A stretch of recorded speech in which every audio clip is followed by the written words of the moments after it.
The Celtics Talk podcast is presented by 24autogroup.com, 11 locations across New England. What's up, everybody? The cheery edition of the Celtics Talk podcast. This after the Celtics take down the Dallas Mavericks to wrap up a 4-game road trip, another 3-1 trip out west. Celtics dominant in this one, but the story has to be Derrick White. While I will not proclaim, because I've been bit too many times by saying that the Celtics are back as a whole, I will boldly say that, maybe Derrick White is turning a corner after a difficult January and maybe even a late December. Derrick is sort of starting to find that mojo that makes him the ultimate X factor with these Boston Celtics. Tonight, it was 23 points, 7 of 16 shooting, 4 of 10 beyond the three-point arc over 36-25. 3 of his last 5 games now, 20-plus points, 4-plus threes in each of those. Before this, his January stats before this game, 12.6 points, 37.4% from the floor, 30.1% from three-point. His assists were down, his minutes were down. He just hasn't been Derrick White. It was clear that third quarter he was fantastic, 6 of 9 from the floor. Really kind of took over this game. It was funny because the Celtics had a good stretch there in the second quarter, but you were wondering were they going to revert to bad habits? What was necessarily going to happen in that third frame? And Derrick wasn't going to let this thing go sideways. A lot of the familiar activity. I don't have the final box in front of me. I don't think he got a block, but he had a couple plays where he was retreating and does the thing where protects the basket in transition, even though. When most guards would probably just get a layup scored right over the top of them. You can see the relief kind of washing over Derrick when shots are falling. Had the threes in the pocket. If you're watching on YouTube, you saw me try to mimic that celebration. And this is I keep saying, and again, I'm going to trade cautiously here. Sometimes it feels like the Celtics are one Derrick White emergence from a slump away from being back to normal. It's a little bit of a reminder in this stretch just how vital he is. Now, look, the slump for the Celtics goes much deeper than a rough patch for Derrick White. Derrick cannot save them completely from themselves on bad nights, but he's just so impactful and he's so important to what they try to do. And I just think getting him back to being in that groove is maybe the number one step in the Celtics finding themselves and playing more like the team that we saw last year. If nothing else, it helps mask some of the little stuff that has been going on with this team. And so if I've got a big takeaway from the trip, Derrick White, again, and roll it back to one game before the trip, but 3 of the last 5 games, he's been very good. Bad game against Golden State. Doesn't seem to play well against them. Bad game against the Lakers. Everybody was bad in that one. But outside of that, Derrick has brought it and has been impactful, getting closer to himself. I thought the plus-minus would be off the chart today. I think it was only a +6. But still, trending in the right direction considering some of the... It was a -21 a couple games ago. And, it's good to see Derrick see the basketball go through the hoop, be feeling better about himself. The Celtics as a whole, a little sluggish out of the gates in this one. The starter numbers were actually not very good, but a lot of the sub lineups really, really carried the team. Now, what I can say is Boston starters, regardless of they weren't great together, and the start of the game kind of pulled down that plus-minus overall. But the Boston starting 5 combines for 104 points in this game. And really shouldered the offensive load, really spread it out. Everybody had their part in that, and that's as balanced as we've seen them in a while. So that's encouraging. I liked Jason Tatum in the bench lineup. That was +12 overall. There's 2 different Tatum in the bench lineups. One had White running with that group, which was super successful last year, the JT Derrick White combo, typically producing some of Boston's best basketball. And then, you sub Sam in that spot. So Sam, Luke, Peyton Pritchard, Tatum, and one other player on the court. And those lineups had Al Horford. So those lineups had a ton of success tonight. Really turned the game at the start of the second quarter. So Celtics kind of scrapped their way back into it after a disappointing start, and really kind of crank it up and pull away a little bit. And then even in the third quarter, as good as Derrick was, and it was the lineup with essentially Peyton Pritchard and the non-Tatum starters. So Peyton Pritchard, Jaylen Brown, Derrick White, Kristaps Porzingis, and Jrue Holiday, and they were plus 10 for the game. And so, like, you can sort of see, and we've been harping on this lately, the Celtics are getting back to some familiar territory in terms of how the rotation looks. And so Tatum coming out early in the first quarter, coming back later in that frame, playing the stretch into the second quarter with the bench unit and getting to be a focal point and kind of get going. So you can, like, whether it's Kristaps or Jaylen, and it was a little bit of both tonight, kind of lighten that fuse. Then Tatum takes the baton, and then, you know, Derrick White's looking for his spots, and that turned out to be the third quarter today. That's when you're at your best. And so really encouraging effort all around. Like I said, I would love to sit here and make firmer declarations about the state of this team, but we know how this goes, and they've got to prove it multiple games here. But there is a little chance for them now to come back home, get a little momentum. You got the Cavs on the schedule before the All-Star break. I wrote the other day, and I didn't mean to be a Debbie Downer. The numbers the last 10 games have not been good. I can explain away some of this 19-game rough patch, but this is a quarter of the season that the Celtics have been kind of meh, and the last 10 have been worse than the first 9, where the numbers were still good and juiced in part because they had a big win over the Raptors and a big win over the Warriors lately. But even that wasn't enough to sort of solidify the last 10. 4 double-digit losses after not losing a game by double figures. And so I just said, like, look, the team's got to kind of look itself at the mirror and figure out what it is. And, you know, I mentioned Brad and the trade deadline coming up. Wasn't to insist, some people took that as a reference to, you know, maybe they would have to consider a move. I think, like, that stuff's probably going to be the summer. I can't imagine they would, like, risk something bold here with this group when you don't have to cross that bridge till further down the road. But, you know, like, there have been times when they play really well that I sit there and go, Brad doesn't have to do anything at this trade deadline. They can decide if they want to pay Jaden Springer and pay that luxury tax and carry him through. And he was maybe the MVP on this trip with the way he saved you in that Clippers game.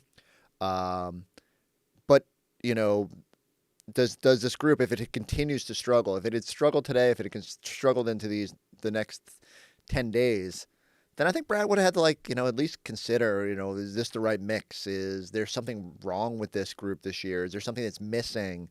And maybe you'll still feel that way. Maybe they still need an athletic wing to spell Tatum and Brown and add a little size and defense on the perimeter. I'll be interested to see, like, how they proceed. But you know, when you're struggling, you start thinking about everything. And like I said, I think they just had to take inventory. If they play like they did tonight, if Derrick White finds his mojo, if Jrue Holiday's knocking down corner threes, if Kristaps continues to be, you know, really fantastic as he has throughout this stretch, despite the Celtics struggles, you know, Celtics will be just fine. And it makes Brad's decision to maybe just fill a 15th spot. And even that might not be very sexy. Think back to last year, just bringing up Nemi. So look, we're gonna have plenty of time over the next 10 days to really dive into what might happen here. But it all predicated on everybody continuing to play to a high level, and Derrick White chief among them. Good to see Derrick find his mojo. 3-1 on the road.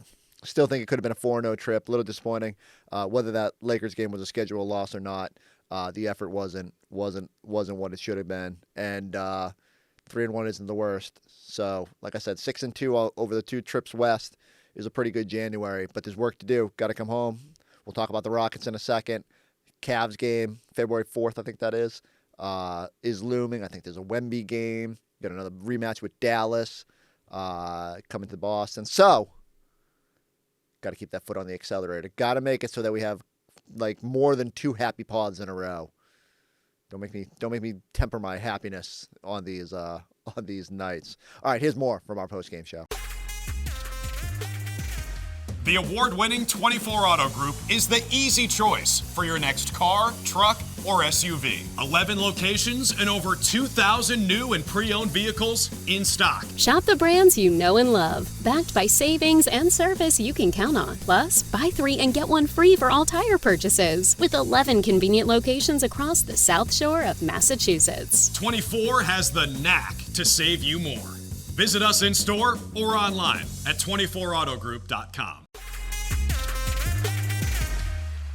We made shots today, and I think they trusted that when we make shots, I think the pass and the ball movement and the energy was good, and I think that's kind of got our defense on track. So, yeah, it's good. There were some people in this studio or in the back saying Derrick White should sit out. No, we want Derrick White out there. And I get it, like, he hasn't played well, but you never know when you're going to get out of that slump. I'm totally opposite of you. You always go with the offense that makes our defense play better. I always think that it's our defense. No, I know what you're saying, but our energy and our effort defensively, I felt like in the first half, and we had a little lull there. I think at the beginning of the fourth quarter where we were just almost like a step late on stuff, but then we snapped back in it. But I felt like in the first half and all the way through the third quarter as well, before we had that little lull, everything, we were connected on defense. I thought we were moving around, and that was a byproduct, and our offense was a byproduct of that, of being connected on the defensive end, having energy and effort. We had 17 offensive rebounds. You don't get offensive rebounds without energy and effort. That just doesn't happen. So I think one side leads to the other, and I know you always say, like, once we see the shot go in, and that's true too. So we have to find that balance, okay? Sure. Which one is it going to be? We can't allow, because you're not going to always be able to make shots. Like, have you ever took a shot and was like, it's off? No, but they got good shots today. They moved the ball. And I think it's a byproduct of them being alert, being connected. Yeah. So I think it all comes back down to what we were saying at the beginning. This is the best team in the NBA, and when they're motivated or coming off of a loss, you saw the record, 12-1 with a point differential of almost 22 points a game. When they're like that, they typically play extremely well. So is that defense? Is that ball movement? Is that offense? Whatever it is, it's working. They had 23s tonight. One thing that really stood out to me as well is Celtics took 15 more shots in Dallas. Now, Dallas went to the free throw line a little bit more, but turnovers. It was the offensive rebounds that Eddie talked about and the turnovers. But they got off 103 shots in this one. So they took advantage of the extra opportunities. Yeah, what was Mark saying this was 30 assists and 5 or less turnovers? Go ahead. I think that only happened 5 times in the franchise history. But when we have 30 or more assists this season, we're 12-0. Yeah. Okay. Jrue Holiday, meanwhile, with a pretty good one in this one as well, as he finished with 17 points. He's standing by with Abby Chin back in Dallas. Jrue, you guys fell behind by double digits in that first quarter, but started the second in an 8-0 run. What changed? I just think we needed to find a rhythm. I think defensively they were attacking us, getting to the paint, getting layups, and eventually I think we kind of stopped that, made them shoot tough twos, tough jump shots, and then they also were getting a lot of free throws in the beginning, so we slowed that down too.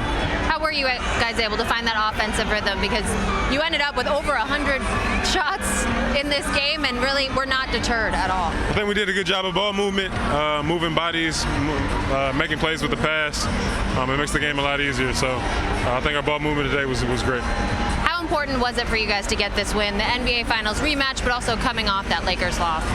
Yeah, I think we set out to win every game, and sometimes you have games like the Laker game, but coming back here and having that feeling of what it was like the last time we were in here, it's a good feeling knowing that we accomplished what we wanted to accomplish last year, and to do it again tonight was great. Everyone in that top 5 so aggressive, both defensively but also offensively with that balance. Is that important for you guys? I think so. I think to be able to share the ball, everybody kind of get a touch in the field. I think when our top 5, 6, 7 players get a rhythm like that, we're tough to beat. Jrue, thank you. Congratulations. Thank you. You saw the note on the bottom of the screen there, Celtics 48-3 when Jrue Holiday has 14 points or more.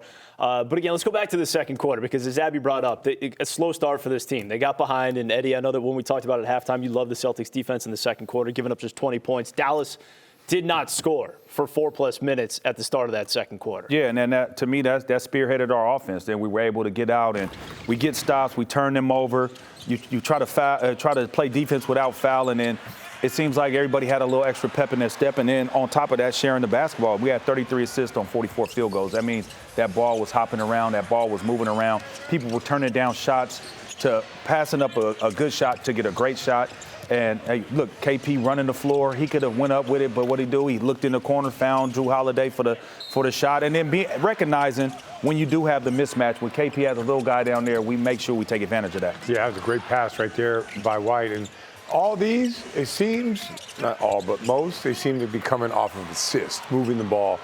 And today it looked like the Celtics had their way. They did whatever they wanted, and it started in that second quarter. When you talk about moving the ball, too, because you also bring up the sacrificial cutting and everything else. Did you see more of that today as well, guys moving off the ball? Yeah, I mean, not like the top teams like Memphis, Indy, Cleveland, not like those teams, but for us, it was good today. Like that, we were moving bodies a lot more. We were getting players in the dunker, and I do think that they had a meeting. And the thing about a really good team in the NBA, they can emphasize what they want to emphasize. They want to emphasize ball movement, you're going to get that. They want to emphasize defense or containing the ball. It just feels like today, whatever Joe Mazzulla decided those buttons to press, those are the ones that worked out today. I thought the energy, that was the main thing to me, is the energy, the effort. It was there. It was multiple efforts on the defensive end. It wasn't okay, because we seen the games, during this month of playing 500 ball, to where it be games where the guys on the weak side,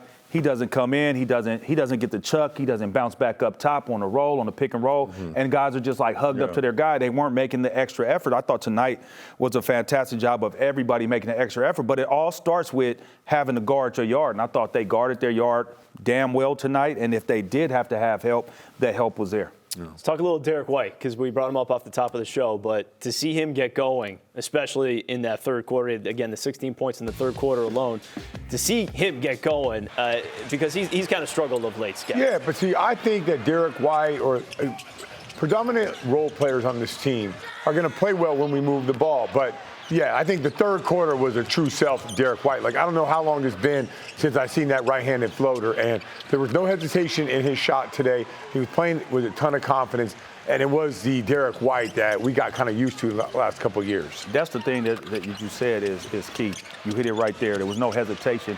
And no hesitation in anything that he was doing, whether it was action of getting to the basket, whether it was, hey, I'm going to take a step back in the pick and roll, realizing, like, reading the situation. It wasn't any hesitation, not thinking like, man, I've been struggling a little bit. I'm not going to shoot this shot. And the other thing is his teammates believing in him.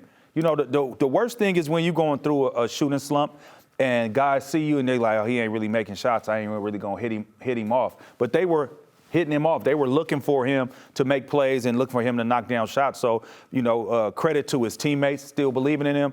And Derrick White is a winner. So I was never worried about Derrick White getting back on track, because he puts in the work. And guys that put in the work, it always comes back to you, man.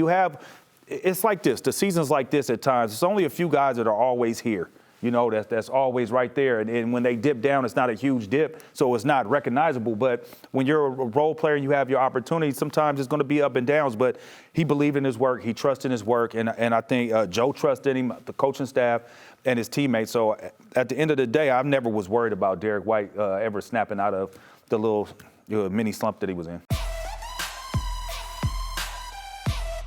The way we get him looks is just empower him. I mean, I think that's the best way to get him looks, is just empower him and make sure that he's aggressive. So I love watching him do that, and it's great to watch his the teammates empower him too, because they know we need him. And so it was nothing more than just continuing to make sure he finds ways to be aggressive. What got you going? Anything specific? I made the one. In the corner, and I think just the whole team that was just behind me and supporting me, and then Phil said it just takes one to get hot, and so just kind of had that mindset, and finally made some, so that's made me kind of happy. You obviously can impact the game without scoring much, but what has gone into sort of the scoring dip lately? What do you think has caused that? I think there's a lot of factors. Obviously KP comes back and it kind of just changes some things, but also I've shot it like crap. So those two things come together, and you don't score very many points. So just got to continue to do what I need to do to be prepared, and just know that it's going to turn and try to make shots when I'm wide open, and that's just what I did today. What has Joe been telling you? He told us that you being aggressive is really important for the team.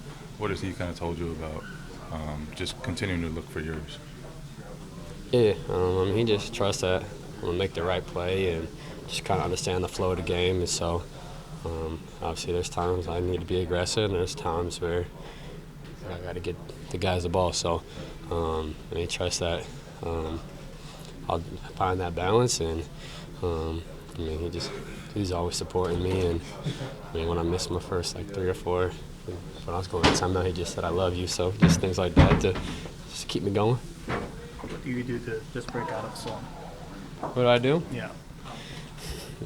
Keep shooting. Just try to stay confident. Try to impact the game other ways, and just pretty much those things. You don't have any superstitions or anything? I don't pay attention to the shoes or whatever. Try not to. I mean, obviously, some things you might want to tweak, but just try to stay consistent.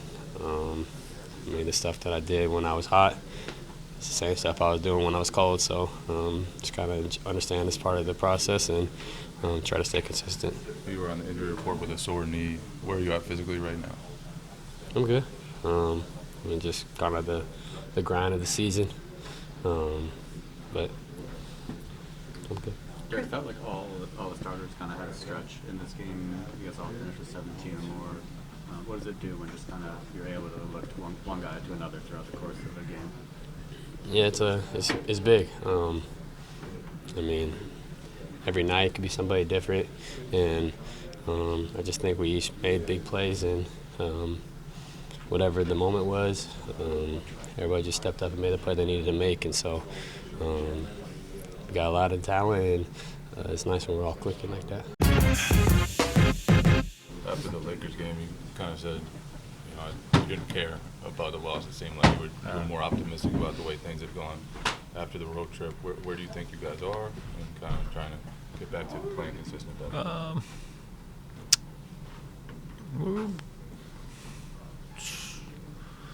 We're definitely working towards getting our killer instinct back. We want to have that. We've some moments we've looked really good, some moments not so good, some moments we've cruised a little bit, and it's kind of been a mix of everything. So I think it's important for us to keep adding to what we have in these kind of games, to keep adding, to keep making steps forward, to keep pushing each other, keep holding each other accountable, and we have great support around us, with the coaching staff and everybody. So just have to keep making steps forward as a team. And I think it's happening. So just patience and not overreacting to every little bump on the road. How much does coming off of a championship affect the killer instinct, at this point through a regular season next year? Yeah, that definitely plays a part. We were we were a lion last season, and some games this year we've looked like a house cat, but we want to have that that spirit as a team this year, and it's tough. Obviously, we can't trick ourselves and make it it's playoffs every game. It's tough. It's just human nature. But we know the group that we have, and we know that we're gonna bring it to the big games, but we need to bring it consistently and keep building on top of good wins like tonight.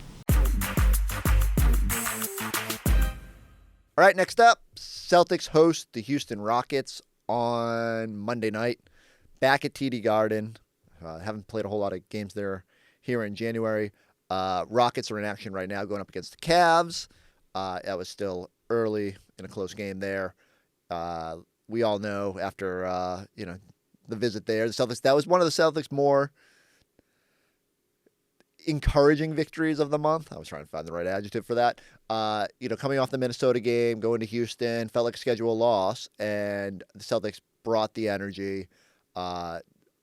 Really encouraging that night to see how they played. And so, You'll get a day of rest this time coming back from Dallas, and a chance to keep the good vibes going. And this is a Houston team that's really it feels like the thick of a really challenging stretch. A couple games against the Cavs, they did find a way to emerge the other night. No Mobley in that game, but Houston is just so, I keep calling them feisty. They just keep finding a way, and every time I think they're going to slide atop the West, they just kind of stick around. And then Ime's back in Boston, so that's always going to be a storyline. And so, Celtics gotta. I hate to dismiss the next opponents and everything, and it matters. And the Celtics have got to bring it against a very good Western Conference team, but so much of it reverts back to just which Celtic is going to show up. And we've had Jekyll and Hyde throughout the month of January. I don't know which is the good one, but let's hope that we get more of whatever one showed up in Dallas tonight. And if we get that, Derrick White, that could go a long way too. We'll be back with you on Monday night. So go go subscribe, go check out the YouTube page. You can see my little 3-point celebration, finding those in the pocket for Derrick White. We'll catch you next time on the Celtics Talk podcast.